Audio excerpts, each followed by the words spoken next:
بسم الله الرحمن الرحيم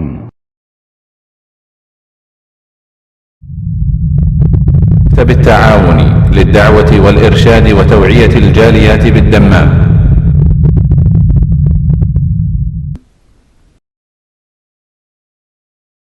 ومن أحسن قولا ممن دعا إلى الله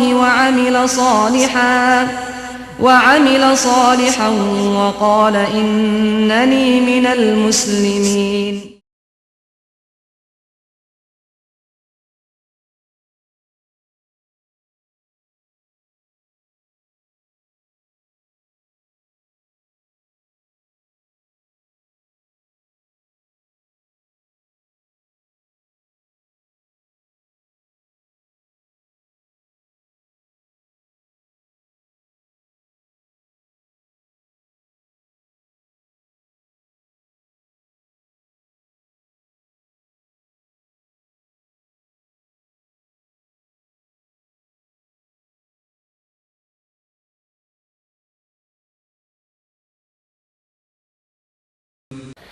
জমিন ও আসমানের বাদশাহের অধিকর্তা আল্লাহ।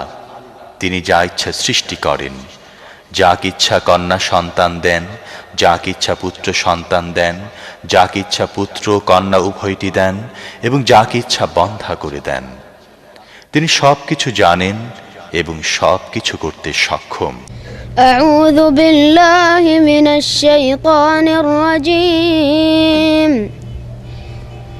إن الذين قالوا ربنا الله ثم استقاموا تتنزل عليهم الملائكة ألا تخافوا ولا تحزنوا وأبشروا بالجنة التي كنتم توعدون نحن أولياؤكم في الحياة الدنيا والآخرة ولكم فيها ما تشتهي أنفسكم ولكم فيها ما تدعون نزلا من غفور رحيم. ومن أحسن قولا ممن دعا إلى الله وعمل صالحا وقال إنني من المسلمين. ولا تستوي الحسنة ولا السيئة ادفع بالتي هي أحسن فإذا الذي بينك وبينه عداوة كأنه ولي حميم. السلام عليكم ورحمة الله وبركاته. إن الحمد لله نحمده ونستعينه ونستغفره ونعوذ بالله من شرور أنفسنا ومن سيئات أعمالنا من يهده الله فلا مضل له ومن يضلله فلا هادي له وأشهد أن لا إله إلا الله وحده لا شريك له وأشهد أن محمدا عبده ورسوله صلى الله تعالى عليه وعلى آله وصحبه وسلم تسليما كثيرا. يا أيها الذين آمنوا اتقوا الله حق تقاته ولا تموتن إلا وأنتم مسلمون. يا أيها الناس اتقوا ربكم الذي خلقكم من نفس واحدة وخلق منها زوجها وبث منهما رجالا كثيرا ونساء واتقوا الله الذي تساءلون به والأرحام إن الله كان عليكم رقيبا. يا أيها الذين آمنوا اتقوا الله وقولوا قولا سديدا يصلح لكم أعمالكم ويغفر لكم ذنوبكم ومن يطع الله ورسوله فقد فاز فوزا عظيما. أما بعد فإن خير الحديث كتاب الله وخير الهدي هدي محمد صلى الله عليه وسلم وشر الأمور محدثاتها وكل محدثة بدعة وكل بدعة ضلالة وكل ضلالة في النار. أعوذ بالله من الشيطان الرجيم. بسم الله الرحمن الرحيم.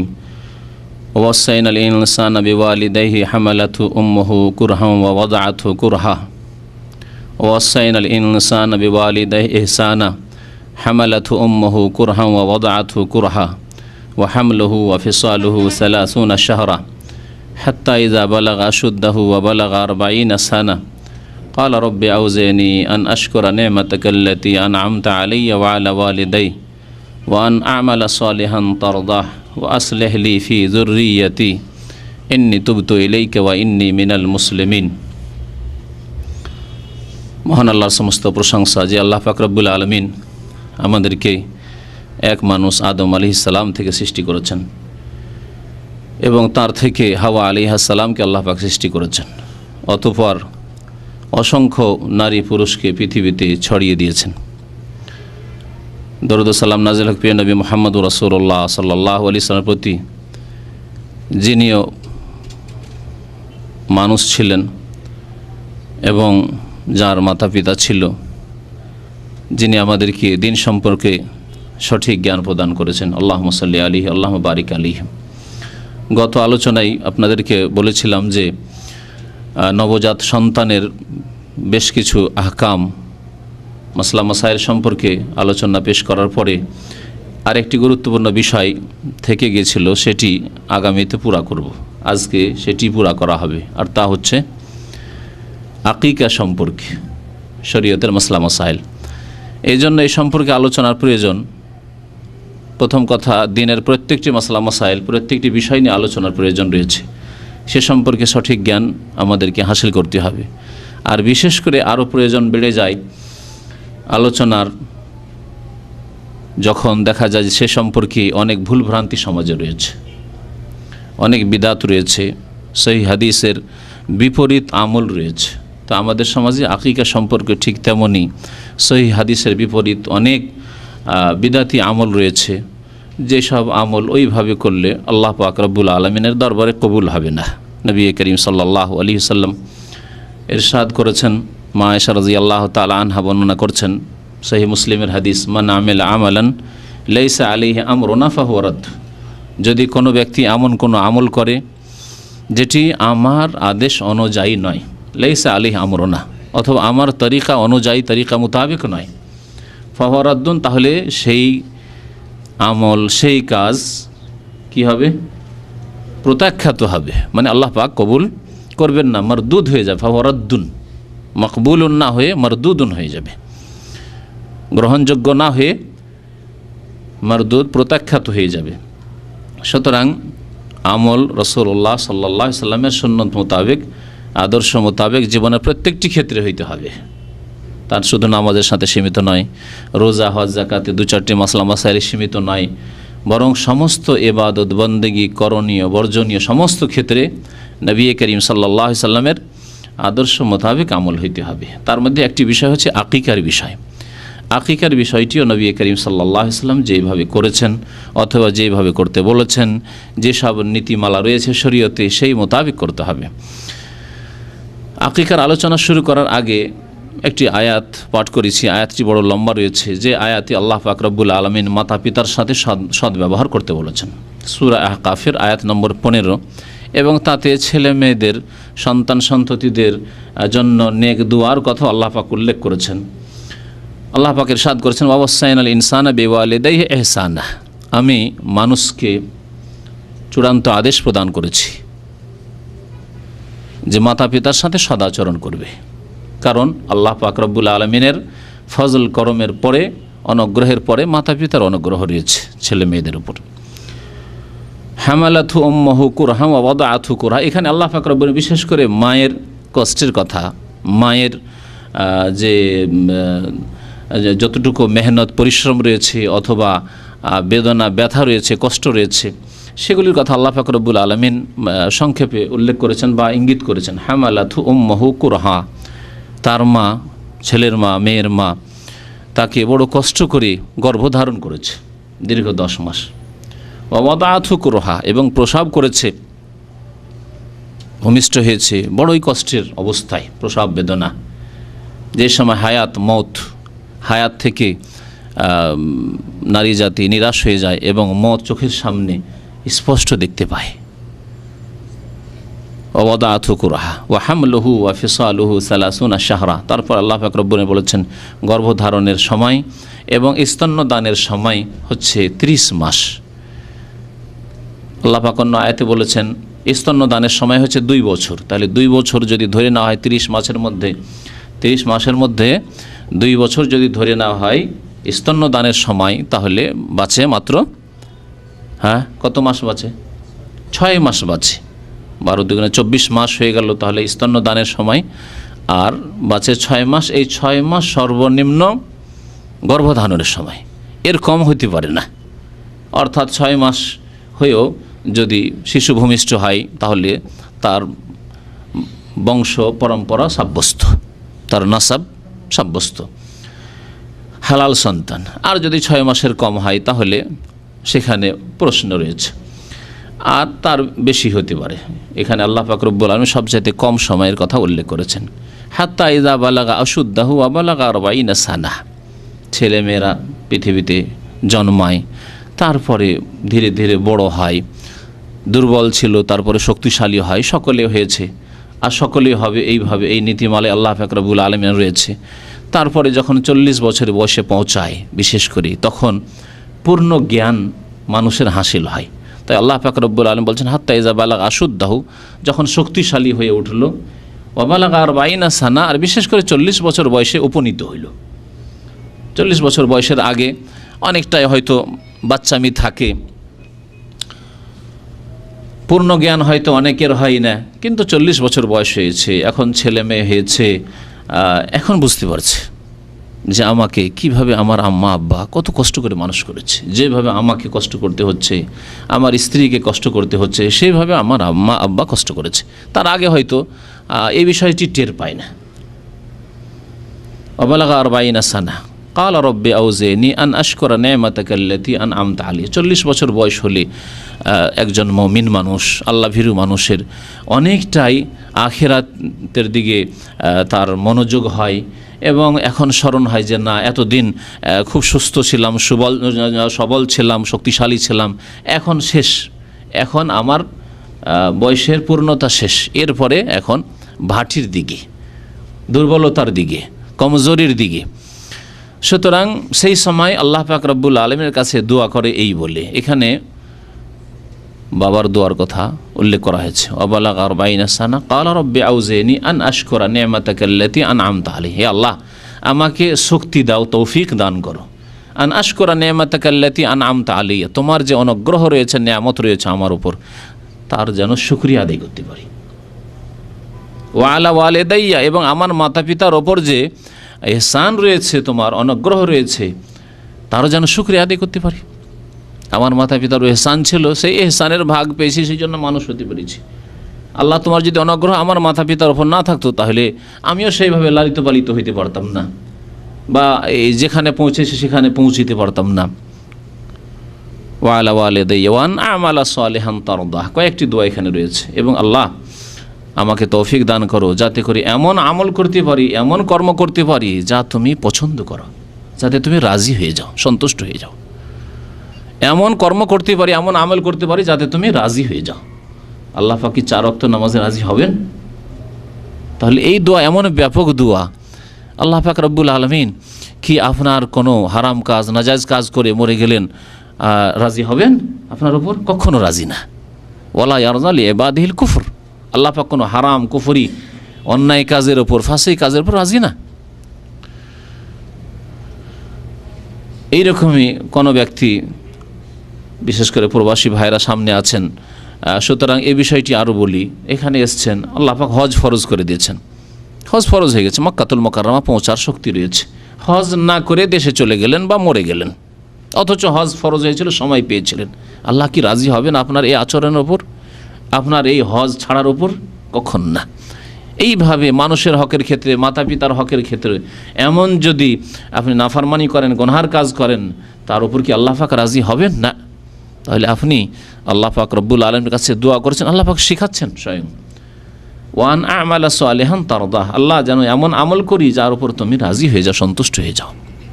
ওয়া আসলিহ লি ফি যুররিয়াতি, আল্লাহ আমার জন্য আমার সন্তান সন্ততিদেরকে, ছেলে মেয়েদেরকে তুমি নেক বানিয়ে দাও, সৎ বানিয়ে দাও।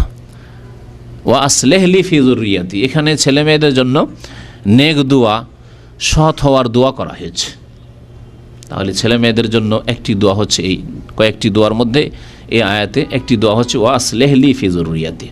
ছেলে মেয়েদের নেক করতে হলে, ছেলে মেয়েরা, শিশুরা যখনই পৃথিবীতে এসেছে তখনই তার সাথে ইসলামিক আচরণ করতে হবে। আর তার সাথে ইসলামিক আচরণের প্রথম কদম হচ্ছে নবজাত সন্তানের যেসব শরীয়ত সম্মত মাসলা মাসাইল রয়েছে সেগুলির বাস্তবায়ন করতে হবে। তার মধ্যে একটি বিষয় রয়েছে আকিকার বিষয়, তাহলে আকিকার বাস্তবায়ন করতে হবে, সুন্নত মোতাবেক আকিকা করতে হবে। আর আকিকা করলেন না, আপনি বিদাতি অনুষ্ঠান করলেন, আপনি জন্মবার্ষিকী বার্থডে পালন করছেন, আপনি শাদী দিবস ম্যারেজ দিবস পালন করছেন আপনি, কিন্তু সুন্নতি কাজগুলি করলেন না, কখনো আপনার ছেলে মেয়ে সৎ হবে না। সৎ হওয়ার যখন দোয়া করবেন তার সাথে সাথে আমল হইতে হবে। এমন নয় ওই সব বেনামাজি ফাসেকদের মতো, যাদেরকে যদি কোনো ভালো মানুষ নামাজ পড়ার কথা বলে, বাবা মা নামাজ পড়ার কথা বলে, অথবা কোনো ওস্তাদ কোনো আলেম যদি নামাজ পড়ার কথা বলে যে ভাই নামাজ পড়েন, বাবা নামাজ পড়ো, দোয়া করবেন। শুনেছেন না বেনামাজিদের কথা? দোয়া করবেন আল্লাহ যেন তৌফিক দেয়। হ্যাঁ, আপনি কর্ম করবেন না, আপনি বিছানা থেকে উঠে মসজিদে যাবেন না, আর দোয়াতে কাজ হবে? আপনি কর্ম করবেন, আপনি উজু করবেন, আপনি মসজিদে যাওয়ার চেষ্টা করবেন, তারপরে দোয়া কাজে আসবে। আল্লাহ পাক তখন অটল রাখবেন ওই দিনের ওপর, ওই নামাজের ওপর। কর্ম করতে হবে, তারপরে আল্লাহ পাকের কাছে দোয়া করতে হবে যে আল্লাহ পাক এর ফল ভালো দাও, আমাকে অটল রাখো দিনের উপর।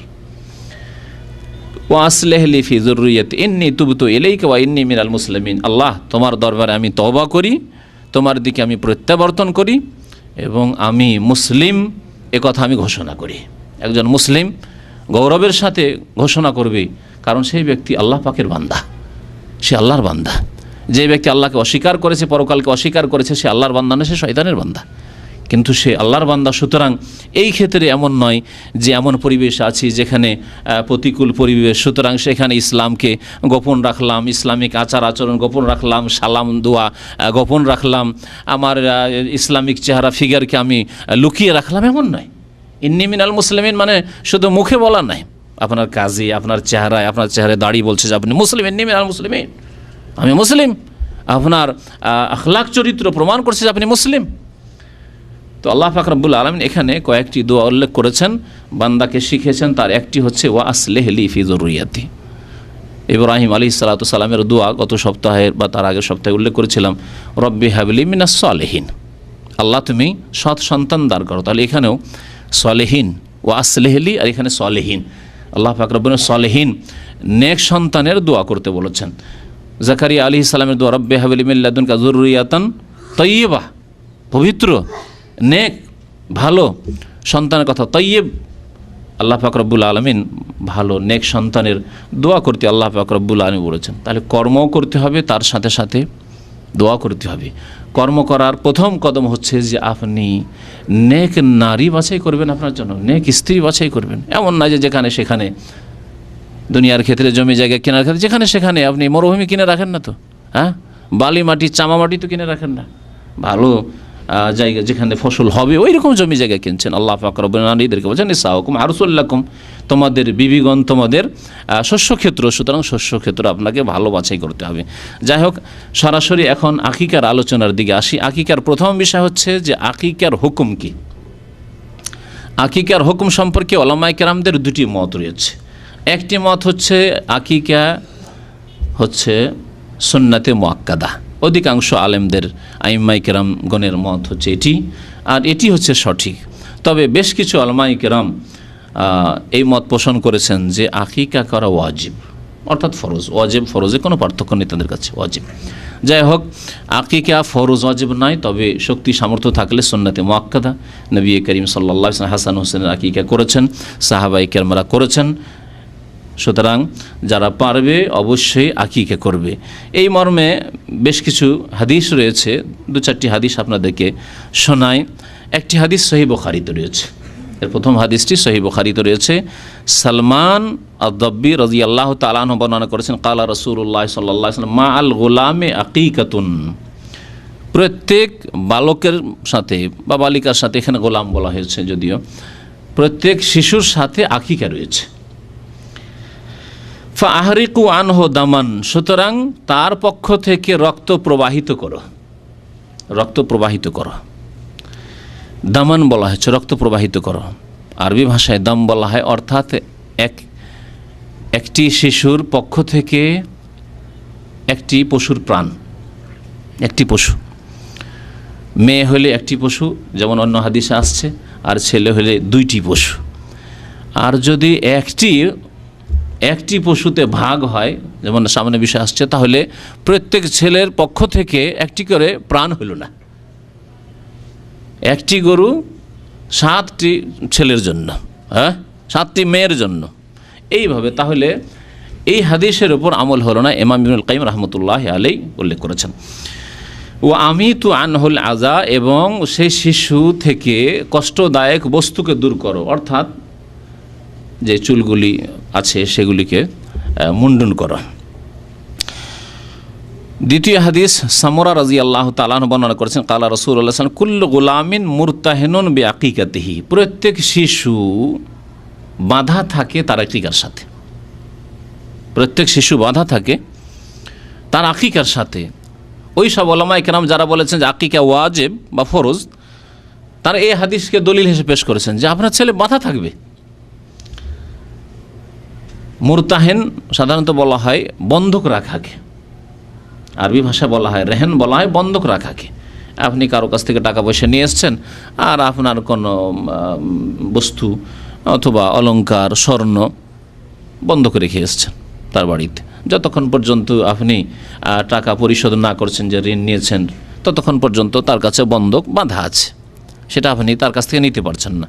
তো নবী করিম সাল্লাল্লাহু আলাইহি ওয়াসাল্লাম বলেছেন কুল্লু গোলামিন মুরতাহিনুন বিআকিকাতিহি, প্রত্যেক শিশু তার আকিকার সাথে বাঁধা থাকে। তুজবাহু আনহু ইয়াউমু সাবিহি, 7ম দিনে তার পক্ষ থেকে, এখানে সাবিহি বলে, 7ম দিনে তার পক্ষ থেকে আকিকা জবাই করা হবে। ওয়া ইউসাম্মা ফিহি, সেই দিনে নাম রাখা হবে। ওয়া ইউহলাকু রাসু, এবং তার মাথা মুন্ডন করা হবে। কয়েকটি বিষয় আল্লাহ পাক উল্লেখ করেছেন, রাসূলুল্লাহ সাল্লাল্লাহু আলাইহি ওয়াসাল্লাম উল্লেখ করেছেন। বাকি বিষয়গুলি এর আগে আলোচনা করা হয়েছে, নবজাত সন্তানের যে মাসলা মাসাইলগুলি, তাতে নাম রাখার বিষয়টি আগেও নাম রাখা যেতে পারে, উলামায়ে কেরাম বলেছেন, কিন্তু 7ম দিনে নাম রাখলে ভালো কথা। তার আগেও যদি কেউ নাম রাখে কোনো অসুবিধা নেই। 7ম দিন থেকে বিলম্ব করা ঠিক নয়। 7 দিন হয়ে গেল, এখন পর্যন্ত নাম রাখা হচ্ছে না, এমনটি যাতে না হয়। এই হাদিসটি সুনানের কিতাবগুলিতে, অর্থাৎ আবু দাউদ, নাসাই, তিরমিজি, এই সমস্ত কিতাবে রয়েছে। ইমাম তিরমিজি রাহমাতুল্লাহ আলাইহি হাদিসটি সম্পর্কে বলেছেন হাযা হাদিসুন হাসানুন সাহিহুন, এই হাদিসটি অত্যন্ত সুন্দর এবং বিশুদ্ধ হাদিস। তৃতীয় হাদিস আকিকা সম্পর্কে মা আয়েশা রাদিয়াল্লাহু তাআলা আনহা বর্ণনা করেছেন, কালা রাসূলুল্লাহ আনিল গোলামে শাতানে মুকাফাতানে, বালক যদি হয় তার পক্ষ থেকে 2টি ছাগল বা 2টি বকরি, মুকাফাতানে সমবয়স্ক, মানে একই বয়সের, এমন না হয় যে একটা 6 মাসের আর একটা 1 বছর, 1.5 বছর, 2 বছরের, এরকম না হয়। এবং 6 মাসের না, ঠিক মোটামুটি 1 বছরের, কুরবানির বয়সের কাছাকাছি এইরকম হইতে হবে। মুকাফাতানে মোটামুটি যেন একই রকমের বয়সের হয়। ওয়া আনিল জারিয়াতে শাহ, এবং বালিকার পক্ষ থেকে, মেয়ের পক্ষ থেকে 1টি বকরি বা 1টি ছাগল যথেষ্ট। নবী করিম সাল্লাল্লাহু আলাইহি সাল্লাম এই হাদিস ইরশাদ করেন, রাওয়াহুল ইমাম আহমদ ও তিরমিজি, হাদিসটি মুসনাদ আহমদে রয়েছে এবং তিরমিজিতে রয়েছে। ওয়াকাল হাদিসুন সাহিহুন, ইমাম তিরমিজি বলছেন হাদিসটি সহিহ। তাহলে এই হাদিস পার্থক্য করে দিল ছেলে এবং মেয়ের মাঝে। ছেলে হলে 2টি বকরির কথা বলা হয়েছে, 7 আনে বলা হয়েছে, আর মেয়ে হলে 1টি। হেকমত কি? হেকমত উল্লেখ করেছেন আল্লামা সালিহুল ফাওজান হাফিজাহুল্লাহ তাআলা, তিনি এই কিতাব আল মুলাখাস ফিকহিতে হেকমত উল্লেখ করেছেন। হেকমত এই সম্পর্কে বলেছেন তিনি যে নারীদের মাসলা মাসাইল সম্পর্কে বেশ কিছু ক্ষেত্রে পুরুষের অর্ধেক করা হয়েছে। যেমন ধন সম্পদের ভাগ বন্টন, পরিত্যক্ত ধন, বাবা মা ছেড়ে গেছে, পরিত্যক্ত ধন সম্পদের বন্টনের ক্ষেত্রে আল্লাহ পাক কি বলেছেন? লিজাকারে মিসলু হাযিল উনসায়াইন, পুরুষকে দেবে, ছেলেকে দেবে মিসলু হাযিল উনসায়াইন, 2 মেয়ের সমান। তাহলে এটি একটি মাসলা যেখানে অর্ধেক দেওয়া হয়েছে। অর্ধেক দেওয়া হয়েছে এর মানে এই না যে মেয়েদের উপর জুলুম করা হয়েছে, বরং মেয়েদেরকে অনেক বেশি দেওয়া হয়েছে। অর্ধেক দিয়ে অনেক বেশি দেওয়া, ছেলের চাইতে অনেক বেশি দেওয়া হয়েছে। এই বিষয়টি যদি আলোচনা করা যায় তো আসল বিষয়তে আমরা বেরিয়ে যাচ্ছি, তবুও এখানে ইঙ্গিত করে দেওয়া জরুরি। ছেলেদের ওপর সমস্ত ব্যয় বহনের দায়িত্ব। ছেলেকে বাবা মা যদি অচল থাকে তার খাওয়া খরচ চালাইতে হবে, ছেলেকে তার স্ত্রীর খরচ দিতে হবে, বিয়ে করেছে, ছেলে মেয়ে হয়েছে তাদের খরচ দিতে হবে, তাই না? পুরুষকে। তারপরে আরও যদি আত্মীয় স্বজন দাদা দাদি থাকে, নানা নানি থাকে বৃদ্ধ, তাদের দেখাশোনা কেউ না থাকে, সেগুলি কার উপর ফরজ? পুরুষের উপর ফরজ। মেয়েদের ওপর কোনো দায়িত্ব নেই। বাবা বৃদ্ধ, মা বৃদ্ধা, সেজন্য মেয়েকে চিন্তা করতে হবে যে আমার বাবা মাকে কোথা থেকে খাওয়াবো, যাই আমি গার্মেন্টসে যেয়ে চাকরি করে আসি, না, এই দায়িত্ব শরীয়তে দেওয়া হয়। ছেলে না থাকে, আত্মীয় স্বজন আরও আছে কাছের লোকেরা, তাদের উপর দায়িত্ব। আল্লাহ পাক কাউকে অসহায়ভাবে ছেড়ে দেননি, কিন্তু মেয়েদের ওপর কোনো ব্যয় বহনের দায়িত্ব নেই। অর্ধেক ধন সম্পদ নিয়ে গেল, আর যাওয়ার পরে স্বামীর বাড়িতে গিয়ে তার 1 পয়সা খরচ নেই, 1 পয়সা তার খরচ নেই। ছেলে মেয়ে আছে, ছেলে মেয়ের খরচ স্বামী দেবে। ওয়ালাল মাউলুদ লাহু রিজকুহুন্না কিসওয়াতুহুন, আল্লাহ পাক কোরআনে কারিমে বলেছেন, বাবা ছেলে মেয়েদের খাবার খরচ দেবে, ওয়া কিসওয়াতুহুন্না, তাদের বস্ত্র দেবে। তাহলে মহিলাদের ওপর কোনো দায়িত্ব নেই, ব্যয় বহনের কোনো খরচের দায়িত্ব নেই। এমনকি তার খরচ 10 বিঘা জমি নিয়ে গেল, 2 লাখ 4 লাখ টাকা বাবার কাছ থেকে পেল, অর্ধেক পেয়েও, আর তার পেটের খরচ না, ওই টাকা থেকে খরচ করতে হবে না। বিবাহ হয়ে গেলে তার স্বামীকে দিতে হবে, বিবাহ হয়নি তার বাবাকে দিতে হবে, বাবা নেই ভাইকে দিতে হবে। আল্লাহ পাক রব্বুল আলামিন তাহলে মেয়েদেরকে যদি দায়িত্বের দিক দিয়ে দেখা হয়, তাহলে অর্ধেক দিয়ে অনেক বেশি দিয়েছেন, কম দেননি। জি, নারীদেরকে এভাবে সম্মানিত করা হয়েছে। তারপরে তাদের মোহর রয়েছে বিবাহ হলে। আর এই রকমই সাক্ষীর ক্ষেত্রেও মহিলাদের মাসলা, সাক্ষীর ক্ষেত্রে একজন পুরুষের সাক্ষী, 2 জন মেয়ে সমান। আরেকটি হাদিস মুসনাদ আহমদ তিরমিজিতে রয়েছে, আমারানা রাসূলুল্লাহ সাল্লাল্লাহু আলাইহি ওয়াসাল্লাম আন নাউক্কা, আমাদেরকে রাসূলুল্লাহ আদেশ করেছেন আকিকা করার জন্য, আনিল জারিয়াতে শাহ, মেয়ে হইলে 1টি বকরি, ওয়ানিল গোলামে শাতাইনি, এবং ছেলে হইলে 2টি বকরি। মুসনাদ আহমদে আরেকটি হাদিস রয়েছে, উম্মে কুরজ আল কাবিয়া রাদিয়াল্লাহু তাআলা আনহা বর্ণনা করেছেন, আন্নাহা সালাতি রাসূল সাল্লাল্লাহু আলাইহি ওয়াসাল্লাম আনিল আকিকাতি, এক মহিলা উম্মে কুরজ বলে নবী করিম সাল্লাল্লাহু আলাইহি ওয়াসাল্লামকে আকিকা সম্পর্কে জিজ্ঞাসা করল। তখন নবী সাল্লাল্লাহু আলাইহি ওয়াসাল্লাম বলেন, আনিল গোলামে শাতানে ওয়ানিল উনসা ওয়াহিদা, যদি বালক হয়, ছেলে হয়, তাহলে 2টি বকরি, শাতানে। যখন প্রত্যেকটি হাদিস যদি লক্ষ্য করে থাকেন, শাতানে বকরি বলা হয়েছে, সাত বলা হয়েছে, কোথাও বাকার বলা হয়নি, এবেল বলা হয়নি। গরুর কথাও নেই, আর কোথাও উটের কথাও নেই। অথচ নবী করিম সাল্লাল্লাহু আলাইহি ওয়াসাল্লামের জামানায় আজ পর্যন্ত আরব দেশে উটের সংখ্যা বেশি, উটের লালন পালন বেশি। নবী করিম সাল্লাল্লাহু আলাইহি ওয়াসাল্লাম বিদায় হজে যাচ্ছেন, কোরবানি করছেন। বকরি কোরবানি করেছিলেন, খাসি কোরবানি করেছিলেন, দুম্বা কোরবানি করেছিলেন, কি করেছিলেন? হাদিতে 100 উট, 100 উটের সাথে 10টা বকরি ছিল না, 10টি দুম্বা ছিল না, মেষ ছিল না, ভেড়া ভেড়ি ছিল না। তারপরেও আকিকার ক্ষেত্রে নবী করিম সাল্লাল্লাহু আলাইহি ওয়াসাল্লাম কোনো একটি হাদিসেও এবেলের কথা, জামালের কথা, উটের কথা উল্লেখ করলেন না, গরুর কথা উল্লেখ করলেন না। তাহলে হইতে হবে বকরি, বকরা হইতে হবে।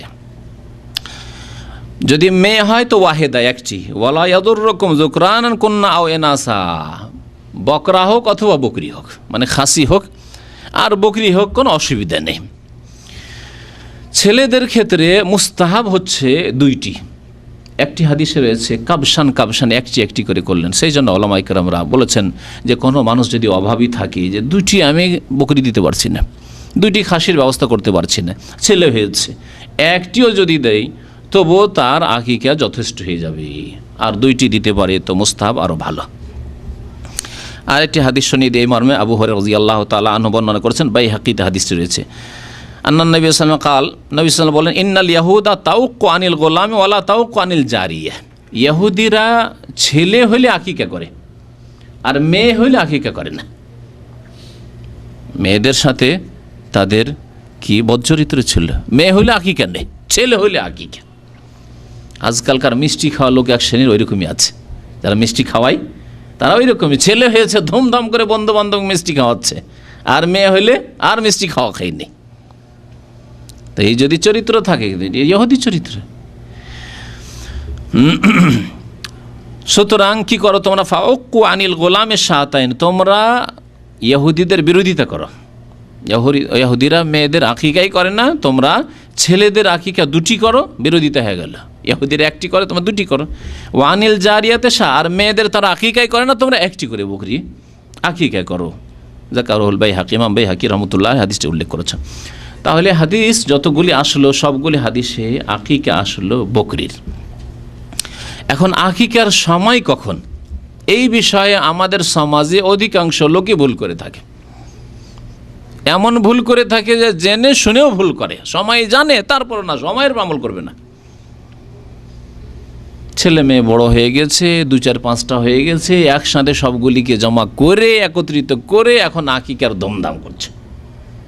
এসব আকিকা নয়, এইভাবে আকিকা হয় না, সুন্নতের খেলাফ। আগেই শুরুতে হাদিস শুনিয়েছি, মান আমিলা আমালান লাইসা আলাইহি আমরুনা ফাহুয়া রাদ্দুন। কোনো ব্যক্তি যদি আমল করে আকিকা দিল কিন্তু নবী সাল্লাল্লাহু আলাইহি ওয়াসাল্লামের তরিকা অনুযায়ী না, তাহলে ফাহুয়া রাদ্দুন, তা প্রত্যাখ্যাত।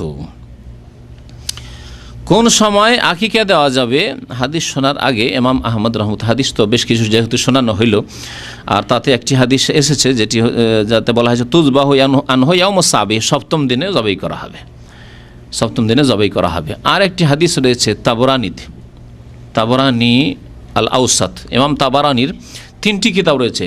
তাবরানির একটি কিতাব হচ্ছে আল মুজামুল কবির, আরেকটি হচ্ছে মুজামুল আউসাত, আর আরেকটি কিতাব হচ্ছে আল মুজামুস সাগীর। আল মুজাম আল আউসাতে ইমাম তাবরানি রহমতুল্লাহ আলাইহি একটি হাদিস উল্লেখ করেছেন যে আকিকা জবাই করা হবে সপ্তম দিনে, আর যদি তা না হয় তো 14 দিনের দিনে, আর না হলে 21 দিনের দিনে। এই হাদিস উল্লেখ করেছেন আল্লামা নাসিরউদ্দিন আলবানী রহমতুল্লাহ আলাইহি, হাদিসটিকে সহিহুল জামিউস সগীরে সহি বলেছেন। তো এই হাদিসটি সহি। সুতরাং কোনো ব্যক্তির যদি অসুবিধা হয়, পারিবারিক অসুবিধা অথবা আর্থিক অসুবিধা অথবা আত্মীয় স্বজন হয়তো এই সময় এসে পৌঁছতে পারছে না ইত্যাদি, 7 তারিখে না করে 14 তারিখ করলাম, স্ত্রীর দুর্বল হয়ে আছে, অসুস্থ হয়ে আছে, ঠিক আছে 14 দিনে আর একটু সুস্থ হয়ে যাক, বা 21 দিনে আর একটু সুস্থ হয়ে যাক ইত্যাদি বিভিন্ন কারণে হইতে পারে। যদি 21 পর্যন্ত পৌঁছায় কোনো অসুবিধা নেই এই হাদিসের আলোকে। এই সম্পর্কে ইমাম আবু দাউদ রহমতুল্লাহ আলাইহি, তার ওস্তাদ, প্রখ্যাত ওস্তাদ ছিলেন ইমাম আহমদ। ইমাম আহমদ রহমতুল্লাহ আলাইহি যে মুসনাদ আহমদ 30,000 হাদিস সংকলন করেছেন এই কিতাবে, তার ছাত্র হচ্ছেন ইমাম আবু দাউদ, যে সুনানে আবু দাউদ তার কিতাব। তো ইমাম আবু দাউদ বহু মাসলা মাসাইলের ক্ষেত্রে তার এই প্রখ্যাত ওস্তাদকে জিজ্ঞাসা করতেন মাসলা মাসাইল। অনেক ওস্তাদি থাকতে পারে, কিন্তু এক ব্যক্তি বিশেষভাবে হয়তো বিশেষ ওস্তাদের কাছে বেশি উপকৃত হন। তো ইমাম আহমদ রহমতুল্লাহ আলাইহি জিজ্ঞাসা করে বলছেন যে সামিআতু আবা আবদুল্লাহ, আমি আবু আবদুল্লাহর কাছে শুনেছি। আবু আবদুল্লাহ কুনিয়াত উপনাম ইমাম আহমদ রহমতুল্লাহ আলাইহির। ইয়াকুলু, তিনি বলতেন আল আকিকাতু তুযবাহু ইয়াউমুস সাবিহ, আকিকা জবাই করা হবে সপ্তম দিনে। ওয়াকালা সালেহ বিন আহমদ, এটা হচ্ছে উত্তম, এতে কোনো সন্দেহ নেই, সপ্তম দিনে উত্তম সবচাইতে। সালেহ বিন আহমদ মানে ইমাম আহমদের এক ছেলের নাম ছিল সালেহ, আর এক ছেলের নাম ছিল আবদুল্লাহ। তো ইমাম আহমদের ছেলে সালেহ বলছেন কালা আবি, আমার আব্বা বললেন, অর্থাৎ ইমাম আহমদ রহমতুল্লাহ আলাইহি বললেন, কি বলেছেন, ফিল আকিকাতে তুযবাহু ইয়াউমুস সাবিহ, সপ্তম দিনে আকিকা জবাই করা হবে। ফাইন লাম ইয়াফআল, যদি না করতে পারে সপ্তম দিনে, ফাফি 14, তাহলে 14 দিনের দিনে করবে। ফাইন লাম ইয়াফআল, তাও যদি না করে বা না করতে পারে, ফাফি 21, তাহলে 21 দিনের দিনে করবে। ওয়াকাল আল মাইমুনি কুলতু লি আবি আবদুল্লাহ মাতা ইউআক্কু আনহু, কখন আকিকা করা হবে? তখন তিনি বলেছেন আম্মা আয়েশা, তো মা আয়েশা রাদিয়াল্লাহু তাআলা আনহা, ফাতাকুল, তিনি বলেছেন 7 আইয়ামিন ওয়া 14 ওয়া 21, মা আয়েশা রাদিয়াল্লাহু তাআলা বলছেন সপ্তম দিনে অথবা 14 দিনের দিনে অথবা 21 দিনের দিনে। এইভাবে তাহলে জানতে পারলাম যে আকিকার সময় সপ্তম দিনে হচ্ছে সবচাইতে উত্তম, আর না হলে 14 দিনের দিনে করবে, আর না হলে 21 দিনের দিনে করবে। তারপরে ইচ্ছাকৃত বিলম্ব করবে না। তারপরে যদি এরকম হয়ে গিয়ে থাকে তাহলে আকিকা দেবে না এ বিষয় সম্পর্কে উলামায়ে কেরামদের 2টি মত রয়েছে। একটি মত হচ্ছে সময় চলে গেছে, সুতরাং আর আকিকার সময় নেই। আর একটি মত হচ্ছে যে দিয়ে দিক আকিকা, আল্লাহ পাক হয়তো কবুল করবেন যে কোনো সময়, তখন আর কোনো সময় নেই, দিয়ে দিক। তবে ওইভাবে সুন্নত দ্বারা আর তেমন প্রমাণিত নয়। আকিকায় আরেকটি বিষয় গুরুত্বপূর্ণ, তা হচ্ছে যে আকিকাতে কি ভাগ চলবে। আর এখানে ভুল আছে, একটা ভুল আমাদের দেশে আছে দিনের ক্ষেত্রে, দিন দরাদরি নাই, 2 বছর 4 বছর 5 বছর 7 বছর হয়ে গেছে, এক ভুল করে আকিকা দিচ্ছে। এই সংশোধনের জন্য বললাম 7ম দিনের দেন, না হয় 14 দিনের দিনের দেন, আর না হলে 21 দিনের দিনের দেন। অর্থ ছিল না, অনেকের এইরকম অজুহাত আছে যে তখন অভাব ছিল, পয়সা ছিল না ভাই, সেই জন্য পয়সা ছিল না, সচ্ছল হয়েছেন, ছেলের বয়স হয়ে গেছে 5 বছর 7 বছর 10 বছর, কোনো প্রয়োজন করে না আকিকা দেওয়ার। যে হাদিসটিতে বলা হয়েছে যে আল গোলাম মুরতাহিনুন বে আকিকাতিহি, যে হাদিসটি শুনাইলাম, যে বালক বা ছেলে মেয়ে বাঁধা থাকবে আকিকার সাথে, এর অর্থ কী? বাঁধা থাকবে এর অর্থ কী? নবী সাল্লাল্লাহু আলাইহি ওয়াসাল্লাম বাঁধা থাকবে, এর একটি অর্থ উলামায়ে কেরামরা করেছেন যে ছেলে যদি নাবালক অবস্থায় আল্লাহ না করে ইন্তেকাল করে, তাহলে যে হাদিসে রয়েছে যে মাতা পিতার জন্য নাবালক ছেলে মেয়েরা সুপারিশ করে, সেই সুপারিশ বাবা মা পাবে না, বাধাপ্রাপ্ত হবে সুপারিশ থেকে। বাবা মায়ের জন্য সুপারিশ করতে পারে, কারণ এই ছেলে মেয়ের হক আদায় করেনি, বাল্য জীবনে যে হক ছিল আকিকা, সেই হক বাবা মা আদায় করেনি, একটি অর্থ। আর একটি অর্থ উলামায়ে কেরাম উল্লেখ করেছেন যে বাধা থাকবে, অর্থাৎ সেই ছেলে মেয়ে যাদের আকিকা করা হয়নি শয়তানের অনিষ্ট থেকে নিরাপদ থাকবে না, শয়তান যখন তখন ক্ষতি করে দিতে পারে। আল্লাহু আলাম। ইমাম ইবনুল কাইয়িম রাহমাতুল্লাহি আলাইহি তার প্রসিদ্ধ কিতাবের কথা গত আলোচনায় উল্লেখ করেছিলাম, তোহফাতুল মাউদুদ বে আহকামিল মাউলুদ, তাতে বিস্তারিত যত মাসলা মাসাইল রয়েছে নবজাত শিশু সম্পর্কীয় সবগুলি প্রায় উল্লেখ করেছেন। তাতে তিনি বলছেন ওয়ালা ইউজিউর রাস ইল্লা আন রাস, একটি ছেলে বা মেয়ের পক্ষ থেকে গোটা একটি প্রাণ লাগবে, মানে জানোয়ার পশু লাগবে, ভাগ দিলে চলবে না, ভাগ দিলে একটি প্রাণ হইল না। হাযা মিম্মা তুখালিফু ফিহিল আকিকাতুল হাদি ওয়াল উযহিয়া, এই ক্ষেত্রে আকিকা হাদি এবং কুরবানি থেকে ভিন্ন।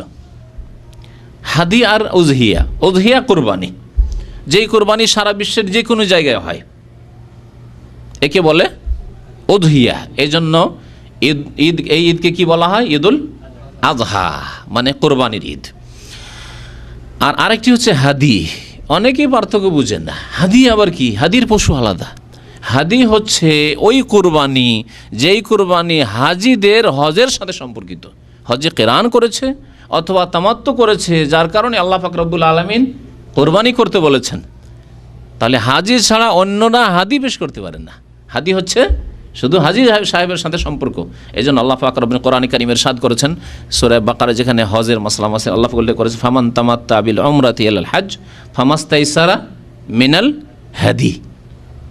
ফামান তামাত্তা বিল উমরাতি ইলাল হজ, যেই ব্যক্তি হজের সাথে উমরাও করলো, হজের সাথে উমরা করলো, এটি দুইভাবে হইতে পারে। হজের তামাত্তু, প্রথম উমরা করে নিল সেপারেট, আর তারপরে 8 তারিখে ইহরাম বেঁধে আবার হজের নিয়ত করলো, কিন্তু হজের মৌসুমে তার উমরা হইল, হজের তামাত্তু। আগামী সপ্তাহে ইনশাআল্লাহ তাআলা হজ সম্পর্কে আলোচনা হবে। এই যে আগামী 2 সপ্তাহ রয়েছে, যেসব ভাইরা হজ করবেন তারা বিশেষ করে এই আলোচনায় আসবেন। আর শুক্রবার শুরু হয়ে গেছে, গত সপ্তাহ থেকে শুক্রবারের দিন জুমার পরে বিস্তারিত আলোচনা হয়। ফ্যামিলি দের জন্য এই মঙ্গলবার, আগামী যে 2-3টি মঙ্গলবার আরও বাকি আছে ঈদের আগে বা হজের আগে, তাতে ইনশাআল্লাহ তাআলা বিস্তারিত হজ সম্পর্কে আলোচনা হবে। তো বলছিলাম যে আল্লাহ পাক রব্বুল আলামিন ইরশাদ করছেন, যেই ব্যক্তি হজ্জে তামাত্তু করলো, মানে হজের সাথে উমরাও করলো, আলাদা করে করলো, যাকে হজ্জে তামাত্তু বলা হয়, অথবা একসাথে মিকাত থেকে নিয়ত করে নিল হজ এবং উমরা একসাথে, আর মধ্যখানে হালাল হলো না, যাকে হজে কেরান বলা হয়। কিন্তু উমরা হজ দুটো একসাথে নিয়ত করলো, হজের মৌসুমে উমরাও সেরে নিল একসাথে। উভয় অবস্থায় হজে কেরান করুক অথবা হজে তামাত্তু করুক, আল্লাহ পাক কি বলছেন? ফামাস্তাইসারা মিনাল হাদি, যথাসাধ্য হাদি জবাই করবে, হাদির কুরবানি করবে। এই হাদি যথাসাধ্য আল্লাহ পাক বলেছেন, আপনার সাধ্যে আছে উট, উট করেন কমের পক্ষে 1 ভাগ, আর যদি গোটা একটা করেন, আর না হলে গরু করেন, আর না হলে আপনি ছাগল করেন, ভেড়া করেন ইত্যাদি, গৃহপালিত যে পশু রয়েছে। ফামাস্তাইসারা মিনাল হাদি, যদি না পারে তাহলে আল্লাহ পাক বলেছেন যে 10টি রোজা রাখবে, 3টি রোজা হজে রেখে আসবে, আর ওয়াসাবাতিন ইযা রাজাতুম, ফিরে এসে 7টি রোজা রাখবে।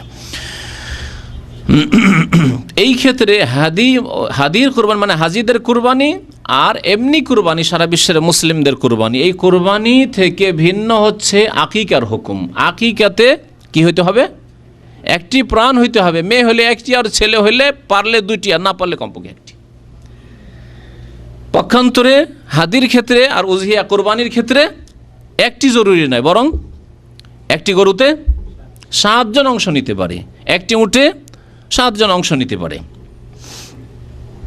যদিও 10 জনের একটি হাদিস রয়েছে, আপনাদের জানিয়ে দিই, না হলে আবার যখন ওই হাদিস পেয়ে যাবেন তিরমিজিতে, যে 7টি তো শুনেছিলাম, কিন্তু 7টিরও হাদিস রয়েছে। উটের ক্ষেত্রে উত্তম হচ্ছে 7টি অংশ নেওয়া। তবে ওই হাদিস উপর আমল করে যদি 10 জন অংশ নেই উঠে, তো এইরকম হাদিস রয়েছে এবং হাদিস সহিহ তিরমিজিতে রয়েছে। ইমাম ইবনে কাইয়িম রাহমাতুল্লাহ বলছেন, লাম্মা কানাত হাযিহি যাবিহাতু জারিয়াতান মাজরা ফিদাইল মাউলুদ কানাল মাশরুফিহি দামান কামিলা। বলছেন যে এই যে আকিকা যে জবাই করছেন, এই আকিকা যেন আপনি আপনার ছেলে বা মেয়ের পক্ষ থেকে আপনি ফিদিয়া, মুক্তিপণ, যাকে বলা হয় ফিদিয়া, মুক্তিপণ পেশ করছেন, শয়তানের অনিষ্ট থেকে হেফাজতে রাখবো। ফিদিয়া হিসাবে যখন পেশ করছেন, তাহলে কি লাগবে? দামান পূর্ণাঙ্গ দাম লাগবে, মানে একটি প্রাণ লাগবে। লেতাকুনা নাফসু ফেদায় লেতাকুনা নাফসুন ফেদাও নাফসিন, একটি প্রাণ একটি প্রাণের বিনিময় হয়, বদলে হয়। আপনার একটি ছেলে আছে, কমপক্ষে একটি জায়গা, একটি মেয়ে ভূমিষ্ঠ হয়েছে, সুতরাং কমের পক্ষে একটি জানোয়ার যাতে জবাই করা হয়। ওয়াইদান ফালাউ সাহহা ফিহাল ইশতিরাক লামা হাসাল আল মাকসুদ মিন ইরাকাতিদ দাম আনিল ওয়ালাদ। যদি এইভাবে ভাগে আকিকা হইতো, তাহলে আসল উদ্দেশ্য পূরণ হচ্ছে না, মানে প্রাণ মুক্ত করা প্রাণ দিয়ে হচ্ছে না। একটি গরু করলেন আর 7টার নাম, তাহলে একটা গরুকে একটা ছেলে বা একটা মেয়ের সামনে রাখতে পারেন, ওর বিনিময় রাখতে পারেন, আর বাকিদের জন্য গোস্তের ভাগ দিলেন। এই কথাই বলছেন ইমাম ইবনে কাইয়িম রাহমাতুল্লাহ আলাইহি, বলছেন যে ফাইন ইরাকাতাদ দাম তাকাও আন ওয়াহিদিন, এই যে রক্ত প্রবাহিত করলেন একটি পশুর, গরু অথবা উট, একটি ছেলের পক্ষ থেকে বা মেয়ের পক্ষ থেকে হইল। ওয়াইয়াহসুলু লিবাকিল আওলাদ ইখরাজুল লাহম ফাকাত, আর বাকি যে আরও যে 6টি ছেলের পক্ষ থেকে দিয়েছেন বা মেয়ের পক্ষ থেকে দিয়েছেন, তাদের বিনিময়ে গোশত দিলেন যেন আপনি। ওয়াল মাকসুদ নাফসুল ইরাকা আনিল ওয়ালাদ, এই উদ্দেশ্য নয় গোশত দেওয়া, উদ্দেশ্য হচ্ছে রক্ত প্রবাহিত করা, এক ছেলের পক্ষ থেকে একটি জীবের রক্ত প্রবাহিত করা। সুতরাং গোটা একটি হইতে হবে। ওয়াহাজ আল মানা বিআইন হুয়াল্লাযী লাহাযাহু মান মানা আল ইশতিরাক ফিল হাদি ওয়াল উযহিয়া ওয়ালাকিন সুন্নাতু রাসূলিল্লাহ আহাqqu আউলা। এখানে আরেকটি ইখতিলাফের দিকে ইঙ্গিত করেছেন। অল্প কিছু আলেম আছে যারা বলেছে যে না, এতে কুরবানি তো ভাগ চলবে না, যদি এই কথা ঠিক নয়। আর তারা বলেছে না, কুরবানি যখন দিচ্ছে গোটা দাও, কিন্তু ঠিক না। নবী করিম সাল্লাল্লাহু আলাইহি ওয়াসাল্লাম যেহেতু কুরবানিতে ভাগ নিতে বলেছেন সাহাবায়ে কেরামদের, সুতরাং কুরবানিতে ভাগ চলবে। হাদি তো এরকমই, হাজি সাহেবরা ভাগ নিতে পারবেন। ওয়া শরিয়া ফিল আকিকাতি আনিল গোলামে দামাইন মুস্তাকিল্লাইনি, যদি ছেলের জন্ম হয় তাহলে 2টি রক্তপণ লাগবে, 2টি প্রাণ লাগবে। লা ইয়াকুমু মাকামাহুমা জাজুরুন ওয়ালা বাকারাতুন, তার স্থলাভিষিক্ত হতে পারবে না, না উট না গরু দিয়ে হবে না, উট দিয়ে হবে না। আল্লাহু আলাম। ইমাম ইবনে কাইয়িম রাহমাতুল্লাহ আলাইহি বলছেন, আল্লাহ ভালো জানেন, তবে এটি হচ্ছে সহিহ। তাহলে বোঝা গেল যে আকিকাতে ভাগা চলবে না। এই ভাগা সম্পর্কে আল্লামা সালেহুল ফাউজান হাফেজাহুল্লাহ তাআলা যা বলেছেন সেটা আরও একটু স্পষ্ট, এই জন্য আরও খুলে বলি। বলছেন তিনি, তুখালিফুল আকিকাতু আল উযহিয়া, আকিকা কুরবানির বিপরীত। কোন ক্ষেত্রে? ফি কাউনিহা লা ইউজজিউ ফিহা শিরকুন ফি দামিন, একটি প্রাণে ভাগ নেওয়া চলবে না, শরীক হওয়া চলবে না, পার্টনারশিপ চলবে না। যে 7 পরিবার থেকে বা 7টা ছেলে আছে আর একটা গরু জবাই করে দিলাম বা একটা উট জবাই করে, এটা চলবে না।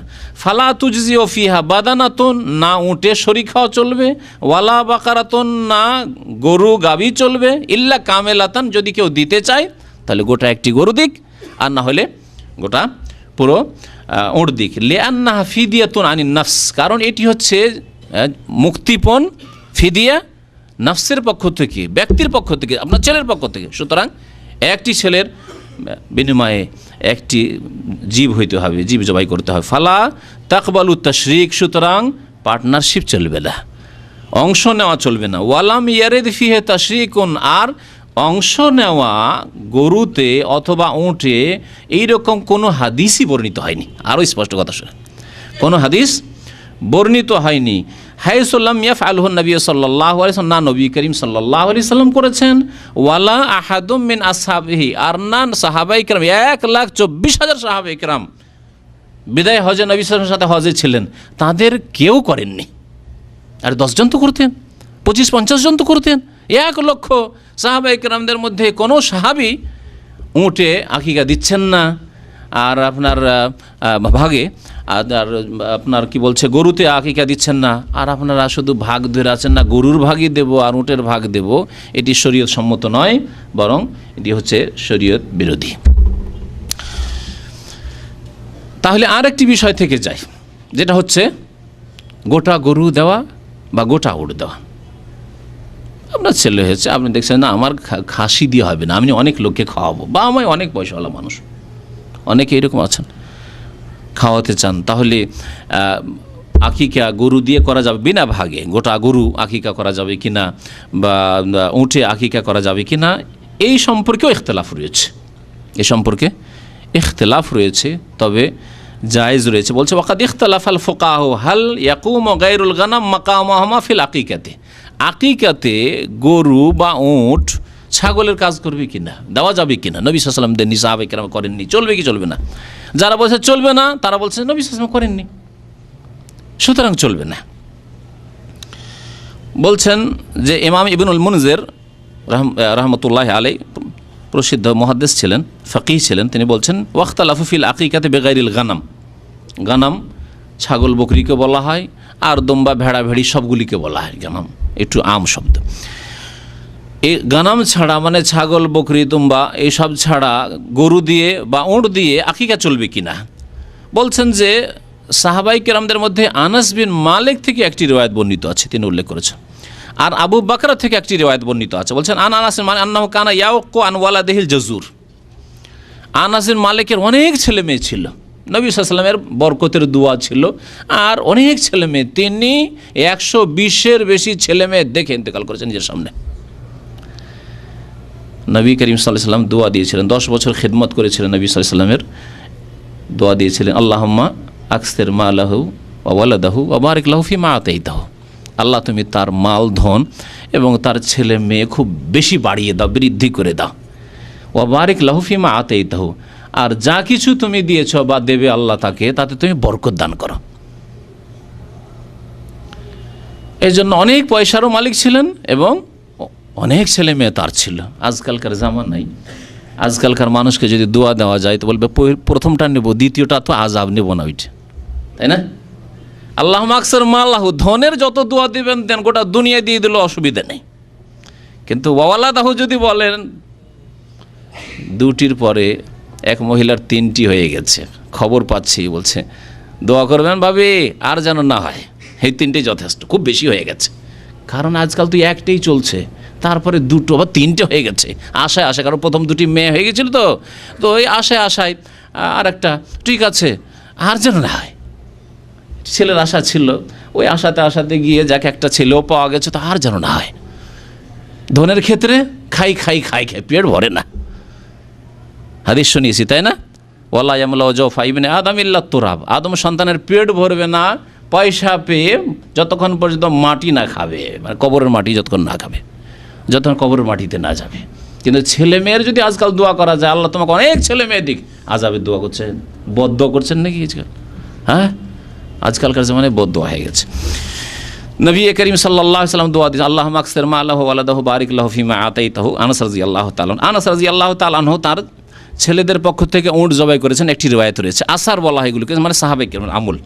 আবু বকরা থেকে একজন সাহাবী, আন্নাহু নাহারা আন ইবনিহি আব্দুর রহমান, তার এক ছেলে আব্দুর রহমান জন্মায়, তখন তিনি জাজুর মানে উট জবাই করেছিলেন। ফাআতামা আহলাল বাসরা, তিনি বাসরায় থাকতেন, বাসরাবাসীকে উট জবাই করে খাওয়াইছিলেন। তখনকার শহর ছোট্ট শহর, এখনকার বাসরা কি ছোট্ট শহর বাসরা, গোটা বাসরা শহরের লোকে একটা উট দিয়ে খাওয়াইছিলেন তিনি।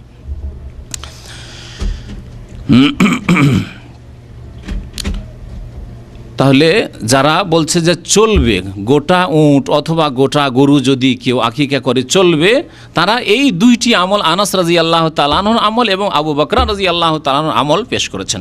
ওয়া আনকারা বাযহুম যালিকা, আর পক্ষান্তরে অন্যান্য উলামায়ে কেরামরা অস্বীকার করেছেন, বলছেন না, নবী করিম সাল্লাল্লাহু আলাইহি ওয়াসাল্লাম সারা জীবন করতেও বলেননি, করেননি, সুতরাং চলবে না। এই সাহাবীরা যে করেছেন নবী সাল্লাল্লাহু আলাইহি ওয়াসাল্লামের তিরোধানের পরে, তার ইন্তেকালের পরে করেছেন, ইজতিহাদে করেছেন। সুতরাং ইখতিলাফ সাহাবে কেরামের জামানায় এরকম ছিল, কিছু আলেমারা সাহাবে কেরাম করেছেন। ওয়ান কারা বাযহুম যালিকা, বেশ কিছু উলামায়ে কেরামরা অস্বীকার। ওয়া ক্বালা আমারা রাসূলুল্লাহ সাল্লাল্লাহু আলাইহি ওয়াসাল্লাম বিশাতাইন আনিল গোলাম, নবী সাল্লাল্লাহু আলাইহি ওয়াসাল্লামের যতগুলি হাদিস, 6টি হাদিস আমি শুরুতে শুনিয়েছি, প্রত্যেকটি হাদিসে ছেলে হলে শাতাইন, 2 বকরির কথা শাতাইন বলা হয়েছে। ওয়ানিল জারিয়াতে বিশাতিন, আর মেয়ে হলে সেখানেও 7 বলা হয়েছে, বকরি বলা হয়েছে 1 বকরি। ওয়ালা ইয়াজুজ আন ইউআক্কা বিগাইরি যালিক, সুতরাং নবী সাল্লাল্লাহু আলাইহি ওয়াসাল্লাম যখন 7 নির্ধারিত করে দিয়েছেন, সুতরাং বকরি ছাড়া বা গানাম মানে দুম্বা আর ভেড়া ভেড়ি ছাড়া আর অন্য কিছু দিয়ে আকিকা করা যাবে না।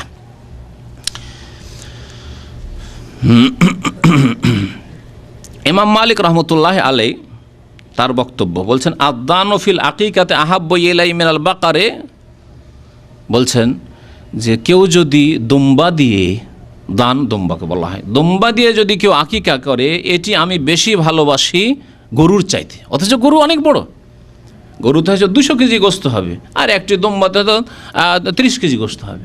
তারপর ইমাম মালিক রহমতুল্লাহ আলাইহি বলছেন যে কেউ যদি আকিকা করে গরু দিয়ে, তার চাইতে বেশি আমি ভালোবাসি কি আকিকা, দুম্বার আকিকা, দুম্বা বকরা বকরি এসবের আকিকা।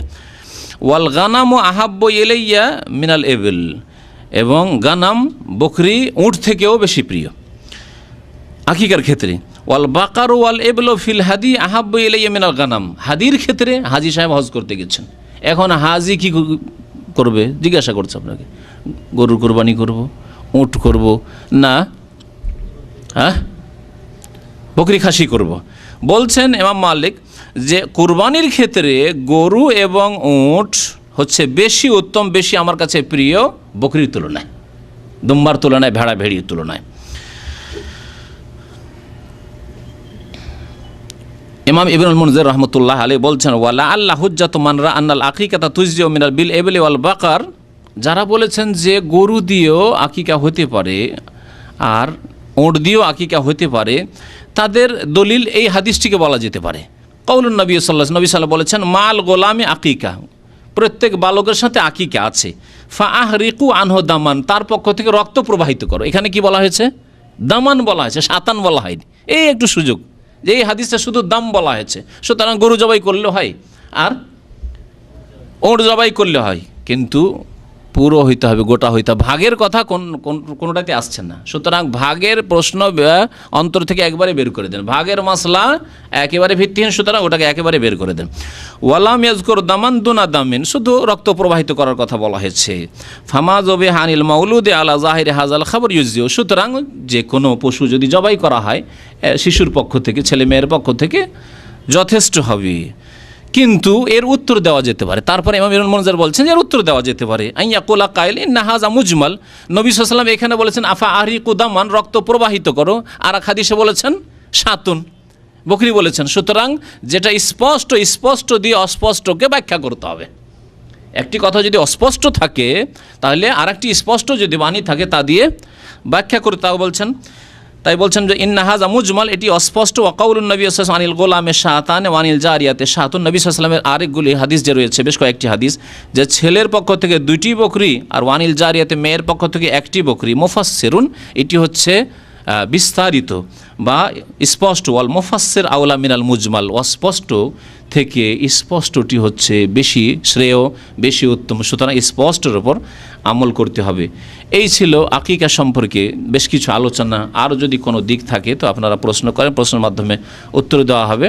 আশা করি আকিকার অধিকাংশ দিকগুলি উল্লেখ করা হয়ে গেছে।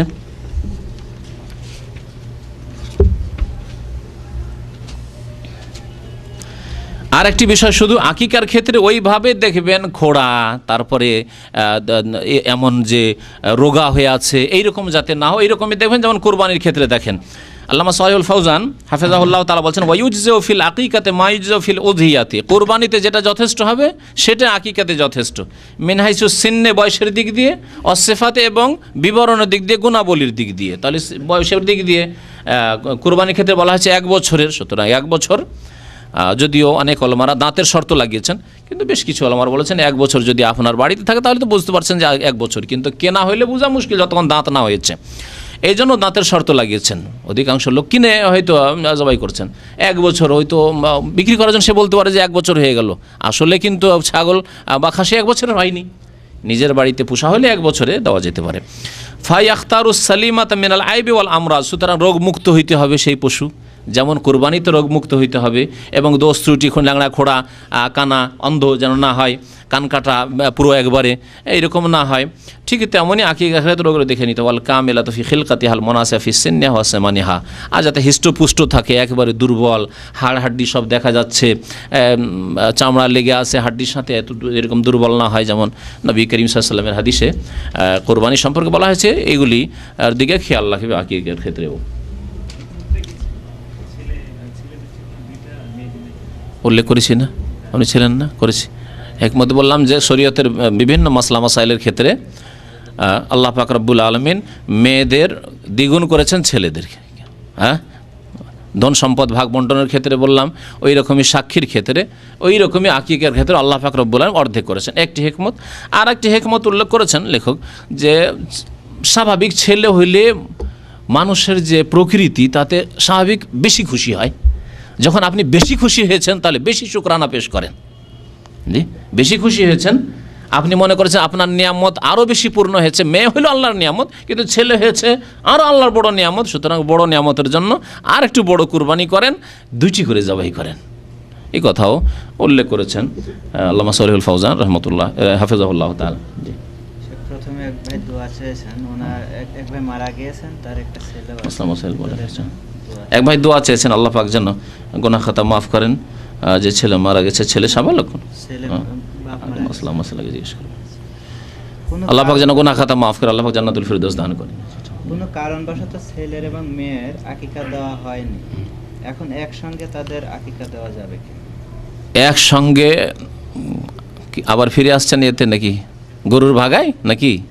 গরুর ভাগা ভুলে যান, অন্ধ তকলিদ, অন্ধত্ব, অন্ধ অনুকরণ ভুলে যান। গরুর ভাগা ইসলামের নেই, শরীয়তে নেই, সোজা কথা। গোটা গোটা গরু যদি দেন তো ঠিক আছে। শুনলেন, আলোচনা হয়ে গেছে। এই বিষয়টি যদি মনে করেন যে আমি না গোটা গোটাই দেবো, বা আমি ছাগলই দেবো, 2টো ছাগল দেবো ছেলের পক্ষ থেকে একসাথে, এখন 4-5টা দিন একসাথে দেবো, মানে 5টা-10টা ছাগল দেবো যদি মনে করেন, তো এটারও উত্তর বলা হয়ে গেছে, আলোচনা হয়নি।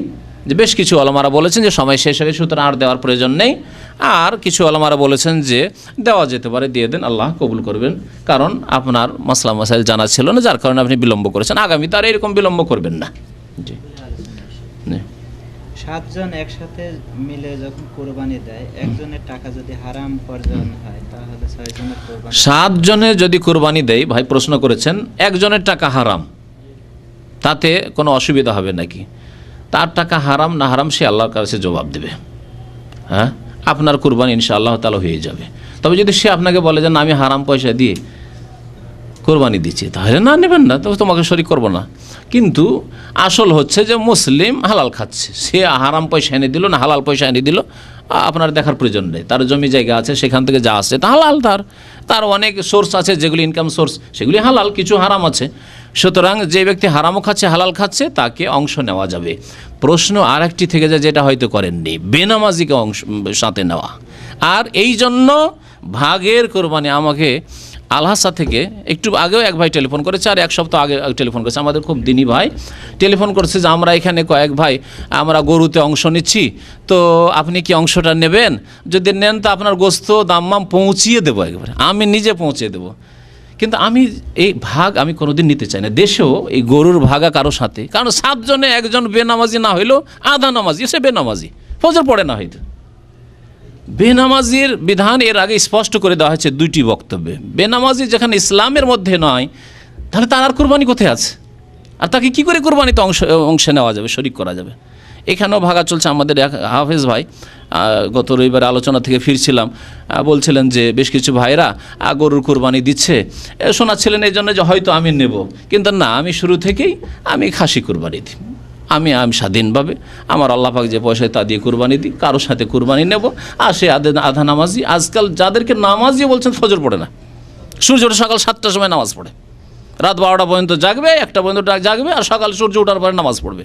আল্লাহ পাক এরকম নামাজই কবুল করবেন না, তাহলে ওর সাথে কী করে কোরবানি হতে পারে? চিন্তার বিষয় রয়েছে। বাকি হারাম পয়সা দিয়ে করলো না হালাল পয়সা দিয়ে, সেটা জিজ্ঞাসা করার দরকার নেই। যতক্ষণ জানছেন যে সে মুসলমান, আশা করি সে হালাল পয়সা দিয়ে, কারণ হারাম পয়সা দিয়ে কোরবানি করলে তার তো কবুল হবে না।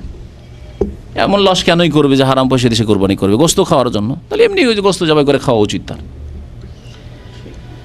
কোনো মহিলা যদি মানে ওই ওষুধ খায় আর কি, বাচ্চা না হওয়ার জন্য, কি ধরনের আকিকার পূর্বে আর কি, তার কি আকিকার পূর্বে তো মহিলা লিখছে, কোনো মহিলা যদি পেটের সন্তান আকিকার পূর্বে ওষুধ খেয়ে নেয় সন্তান না নেওয়ার জন্য, তবে কি ধরনের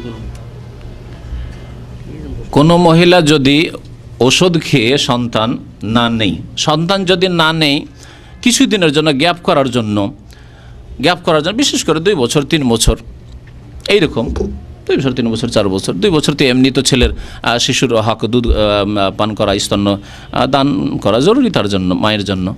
তো এই রকম যদি গ্যাপ করে তাহলে কোনো অসুবিধা নেই। আর যদি স্থায়ীভাবে বন্ধ করে তাহলে হারাম। বার্থ কন্ট্রোল সম্পর্কে, জন্ম নিয়ন্ত্রণ সম্পর্কে আমাদের একটা আলোচনা আছে, সেটা শুনলে বিস্তারিত তাতে পাবেন। তো এইরকম গ্যাপ করা যেতে পারে। ওষুধ খেয়ে যদি স্বাস্থ্যে তো অবশ্যই ক্ষতি রয়েছে, সুতরাং এগুলো থেকে বেঁচে থাকাই উচিত। জি হ্যাঁ,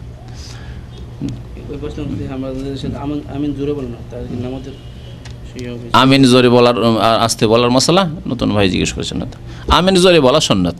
সুতরাং এই সুন্নত মোতাবেক আমল করার চেষ্টা করবেন। সুন্নতগুলিকে যত ভালোভাবে আপনি পালন করবেন নামাজের মধ্যে, তত বেশি নেকি হবে। আর যতগুলি সুন্নতকে মাইনাস করবেন, কমিয়ে দেবেন, তত নেকি কম হবে। নামাজ কবুল হইলেও রফায়দানের সুন্নতের নেকি কমলো, আমিন জোরে বলা সুন্নতের নেকি কমলো। এইভাবে আরও যেসব সুন্নত রয়েছে সেই সব সুন্নতের নেকি কমলো। রুকু সেজদাতে 5 বার 7 বার 9 বার তসবিহ, তারপরে তসবিহ একাধিক তসবিহ রয়েছে, শুধু সুবহান রাব্বিয়াল আলা সুবহান রাব্বিয়াল আজিম ছাড়া আর কিছু জানেনই না, আরও তসবিহগুলি রয়েছে, সেগুলো কমলো। এইরকম বহু ধীর স্থিরতা অবশ্য জরুরি, আর অনেক ক্ষেত্রে আর একটু লম্বা করে করা ভালো। তো সুতরাং যত নামাজকে সুন্দর করে পড়বেন এবং সুন্নত মোতাবেক পড়বেন, নেকি ফুল হবে। আর যদি সুন্নতে ঘাটতি করেন তাহলে নেকিতেও ঘাটতি হবে। কোনো মহিলারা একসাথে বসে হাদিস কোরআন আলোচনা করে কি? মহিলারা একসাথে বসে যদি যোগ্যতা থাকে, দিনের কথা বলার যোগ্যতা থাকে, বুঝাবার যোগ্যতা থাকে কোনো মহিলার, তাহলে অন্যদেরকে বুঝাবে এবং কোরআন হাদিস বুঝাবে। এমন নয় যে বিশেষ কোনো জামাতের কিতাব, যেই কিতাবে অনেক ভেজাল ভরা আছে, সেই কিতাব নয়। কারণ আমাদের দেশের যেসব মহিলার এইরকম আসর নিয়ে বসে, তারা হয়তো ফিমুল কোরআন পড়ে মওদুদি সাহেবের, আর না হলে ফাজাইল আমল পড়ে জাকারিয়া সাহেবের, আর দুটোতে ভুল ভরা আছে। স্পষ্ট ভাষায় বলে দেওয়া ভালো, যাতে করে বলতে না পারেন যে কোনো দিন কেউ তো আমাদেরকে সতর্ক করেনি। তফিমুল কোরআন পড়ে এক শ্রেণীর এখানে মহিলা সংগঠন করে অনেকে মওদুদি সাহেবের, আর তবলিগ জামাতের মহিলারা ওই ফাজাইল আমল জাকারিয়া সাহেব, যাতে বিদাত, এমনকি শিরকি কথাবার্তা, এমনকি উদ্ভট কিচ্ছা কাহিনী সব কিছুই ভরা আছে, জাল হাদিস ভরা আছে।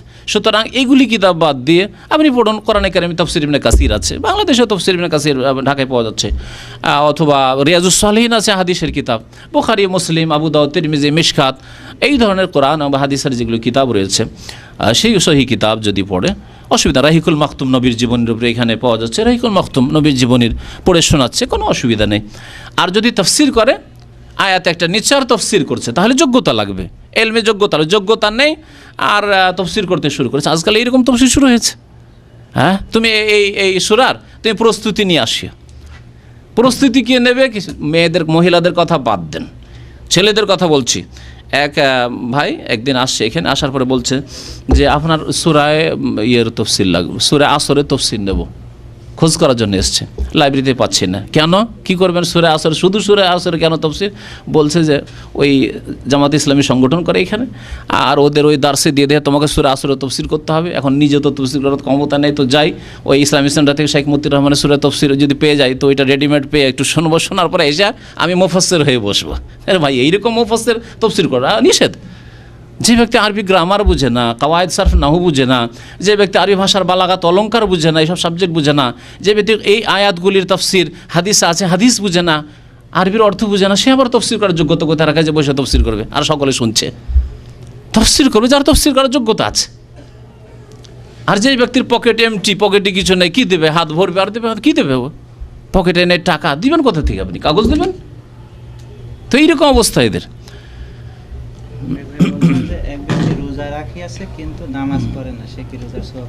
রোজা রেখেছে, নামাজ পড়ে না, নামাজবিহীন অন্য কোনো ইবাদতবন্দি কবুল হবে না, শুনে রাখেন।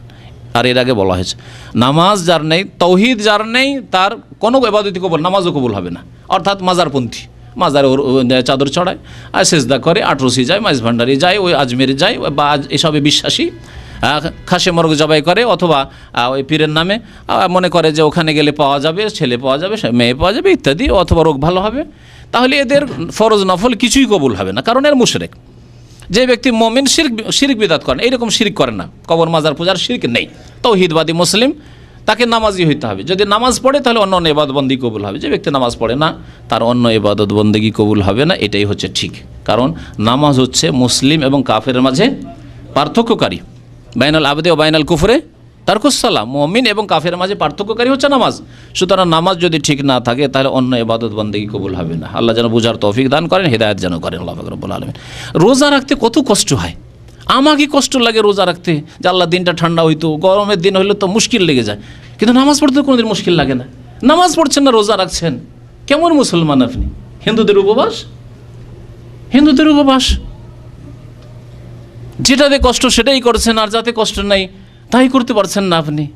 তার মানে আপনি আল্লাহ ভীরু নন, পরকালের জন্য করছেন না, আপনি দেখা দেখি করছেন। আপনি কোন মহিলা যদি পেটে সন্তান আসার পূর্বেই ওষুধ খেলে, এগুলো হয়ে গেছে, হয়ে গেছে। কোথায় গেছিলেন?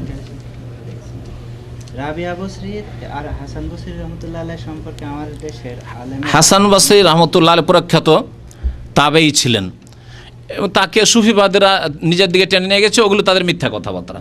বাকি রাবিয়া বসরি, সেও বাসরার মহিলা ছিল, কিন্তু বিদাতি মহিলা ছিল, এবং সে পথভ্রষ্ট মহিলা ছিল। তার সম্পর্কে চরমনাইয়ের যে বক্তব্য আমার আছে তাতে শুনলে বুঝতে পারবেন। সে একদিন এক হাতে আগুন আর এক হাতে পানি নিয়ে বেরিয়েছে, আর রাস্তায় রাস্তায় মাতলামি করছে। তখন কিছু লোকেরা জিজ্ঞাসা করলো যে আপনি যান কোথায়? বলছে আজকে আমি এই আগুন আর পানি নিয়ে বেরিয়েছি, এই যারা জাহান্নামের ভয়ে আল্লাহর ইবাদত করছে তাদেরকে নিরাশ করার জন্য বেরিয়েছি, আর যারা জান্নাতের আশায় আল্লাহ পাকের ইবাদত করছে তাদেরকে নিরাশ করার জন্য। কি করবে? বলছে যে এই যে আগুন আছে, আগুন দিয়ে জাহান্নামকে জ্বালিয়ে একেবারে জান্নাতকে জ্বালিয়ে ছারখার করে দেবো, আর এই যে পানি নিয়েছি এক লোটা পানি দিয়ে জাহান্নামকে একেবারে নিভিয়ে দেবো। এর চাইতে বড় শয়তানি কিছু আছে? এর চাইতে বড় গুমরাহি কুফরি আর কিছু আছে?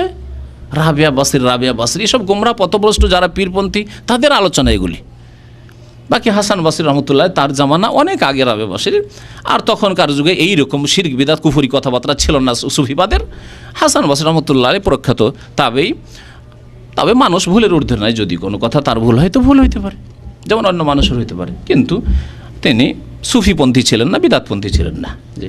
ঈদগাহ ব্যতীত মসজিদে ঈদের নামাজ হবে কি? ঈদগাহ ব্যতীত মসজিদে নামাজ হবে, কিন্তু ঈদের নামাজ ঈদগাহে মাঠে গিয়ে পড়া উত্তম। যারা যেতে পারবেন তারা যাবেন। জি, এইখানে মাঠ আছে, যেমন দাম্মামে, মাঠে গিয়ে ঈদ পড়েন তো সবচেয়ে ভালো। আর যদি না যেতে পারেন, গাড়ি নেই অথবা এখান থেকে যাওয়া কষ্টকর, এখানকারই শুধু মাসলা নয়, অন্য জায়গায় শহর বাড়ির কাছে ছেড়ে যদি দূরে যায় তাহলে নিরাপত্তার বিষয় রয়েছে, নিজের নয় হয়তো পরিবারের নিরাপত্তার বিষয় রয়েছে, তাহলে যত ওরা বাড়ির কাছাকাছি থাকা যায় কোনো অসুবিধা নেই। এক ভাই বলছেন যে আমি একটি বইতে পড়েছি তিরমিজিতে যে তোমরা সংখ্যাগরিষ্ঠদের অনুসরণ করো, এটা কি সহিহ হাদিস? একবার বলছেন যে সংখ্যাগরিষ্ঠদের তোমরা অনুসরণ করো। সংখ্যাগরিষ্ঠ বলা হয়নি, as-সাওয়াদ আল-আযম বলা হয়েছে। হ্যাঁ, সাওয়াদ আল-আযম, মহান দল। সাওয়াদ মানে জামাত, আর আজম মানে দল। মহান দল কি? এখানে আজম মানে কাসির নাই, কোথাও কাসির। ইত্তাবিউ সাওয়াদ আল-আযম বলা হয়েছে। তো মহান দল হচ্ছে যেই ব্যক্তি হকের উপর রয়েছে, একাই যদি হয়। এবং এই ক্ষেত্রে সালাফগণের ব্যাখ্যা হচ্ছে যে তুমি যদি একা থাকো তবুও তুমি সাওয়াদুল আজম, কারণ তুমি হকের উপর আছো, সত্যের উপর আপনি একাই আছেন, সুতরাং আপনি হচ্ছেন সাওয়াদুল আজম, মহান দল। আর যারা বাতিলপন্থী লক্ষ লক্ষ যদি থাকে তবুও তারা মহান দল না, নিকৃষ্ট দল, এই কথা বলা হয়েছে। কোথাও কাসীরের ইত্তেবা করো কোনোদিন আল্লাহ পাক বলেননি, বরং বলেছেন যে ওয়াইন তোতে আকসারা মানফিল আরদ ইউদিল্লুকা আন সাবিলিল্লাহ। তাহলে হাদিস আর কোরআনে দ্বন্দ্ব আছে নাকি? আল্লাহ বলছেন পৃথিবীতে যারা আছে তাদের অধিকাংশের, মানে মেজরিটির, সংখ্যাগরিষ্ঠতার যদি অনুসরণ করো, আনুগত্য করো, ওয়াইন তোতে আকসারা মানফিল আরদ, আকসারা বলা হয়েছে, হ্যাঁ, মেজরিটির, অধিকাংশদের যদি আনুগত্য করো, ইউদিল্লুকা আন সাবিলিল্লাহ, তার আল্লাহর রাস্তা থেকে তোমাদেরকে পথভ্রষ্ট করে দূরে নিয়ে যাবে। দেখেন, সারা পৃথিবীতে যদি মমিন কাফের দুই ভাগে ভাগ করেন তাহলে কাফের সংখ্যা বেশি, আর তারপরে মমিনদেরকে নামাজি বেনামাজিতে ভাগ করেন তাহলে বেনামাজিদের সংখ্যা বেশি। যদি মুশরিক আর তৌহিদবাদীতে ভাগ করেন, কবর পূজারী আর যারা তৌহিদবাদীতে ভাগ করেন, তাহলে কবর পূজারী, মাজারপন্থী, পীরপন্থীদের সংখ্যা বেশি। এইভাবে যদি ভাগ করেন আপনি মানবরচিত বিধানে বিশ্বাসী আর ইসলামী বিধানে বিশ্বাসী, তাহলে মানবরচিত বিধানে বিশ্বাসী আওয়ামী লীগ, বিএনপি, তাদেরই সংখ্যা বেশি। আর ইসলামের নামে যদি কোনো আল্লামাকে দাঁড় করে দেন, কেউ ভোট দেবে না, দেবে?